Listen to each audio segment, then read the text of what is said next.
What is up, boys? Welcome back to another Into the Radius Dev Diary overview, and in this one we're going to be talking about future content updates, as well as a few other teasers that the devs have talked about in this diary. So far in Into the Radius 2, we have gotten a few builds, 0.10.1, 2, and 3. In each of these builds, we got some bug fixes, patching to the game, and we even got some new content. But what do the devs have planned for the future? Currently, the devs are focusing on 4 main tasks. Hello, buddy. First up is obviously working on the upcoming update. And this is going to be a content update, obviously, with, get this, large ammo boxes out in the radius, dude. They're going to be heavier. They might weigh us down a little bit, but I'm going with a chunky build anyways, and I burned through ammo, buddy. So these larger ammo boxes are going to be a game changer. And this is going to come out in update 0.11.0. Another thing mentioned in the notes is that they are going to be taking it upon themselves to really refine the chest rigs a bit more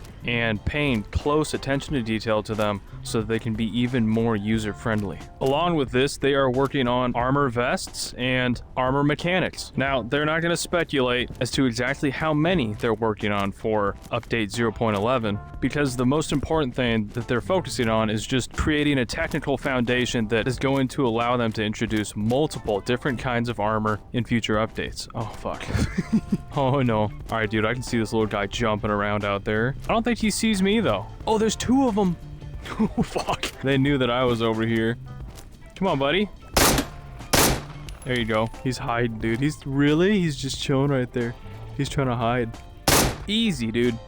These little bastards cannot escape me anymore.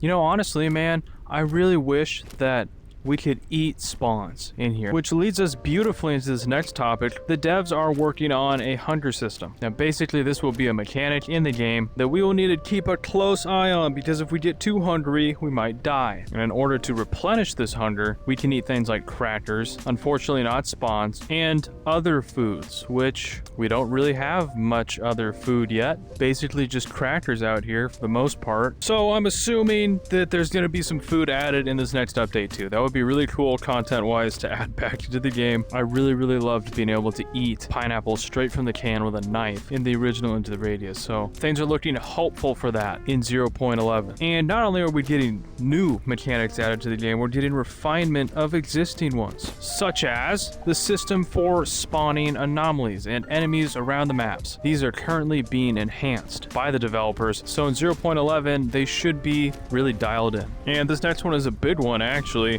Everybody was happy that there is left-handed chest rigs in the game. Thank God. You know what I mean? But you guys are going to get even more accessibility because, the devs are working on several improvements for left-handed players in particular. They're also increasing accessibility for everybody because they're going to be implementing a difficulty setting so that you can change it. If things are getting a little too rough, you get stuck in the game. So that is going to be helpful for everybody. Next up on the list is something that the devs got a lot of feedback from the community on, and it is the fact that a lot of people don't really like that the artifact detector is kind of stapled to your right arm and always goes back there. So in 0.11, that's going to change. It is going to become an object that you can place anywhere you want. It's not permanently attached to your arm anymore, and you can lose it and then go buy it again. It is going to become a completely regular item. Unfortunately, we shouldn't expect any new guns in this next update.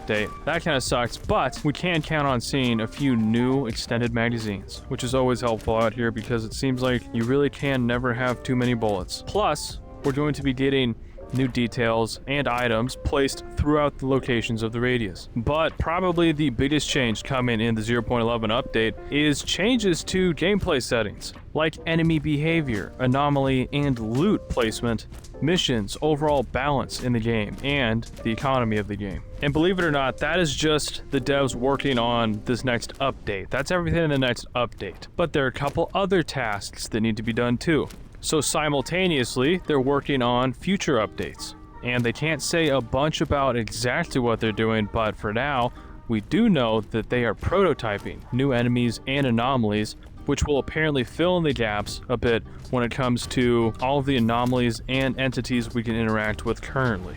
And each of these new entities and anomalies that the devs are working on are going to be released individually so that they can be fully developed. They are also working on fully developing the Tide. We don't have much information on what that means exactly, but they did note that they're going to talk about it in future dev diaries. That's where the work on future updates ends. I'm assuming that those updates are probably the ones that are releasing prior to the new year. The next large task on the list is working on the new location. And this is an extremely long-term endeavor. They're not going to be flipping this out in the next few months, dude. It's going to take at least a year, if not a little bit more. Who knows? You don't want to rush game development, dude. It always ends up shitty. The new location is meant to be like way different, noticeably different from current locations in design, structure, and the whole 9 yards. Oh god, there's a spawn chasing me. Anyways, I am pretty pumped to see this new location, dude. It sounds like they're putting a lot of emphasis on making sure that this new location is extremely distinct and different from the current locations of the game. Oh my god. All of these updates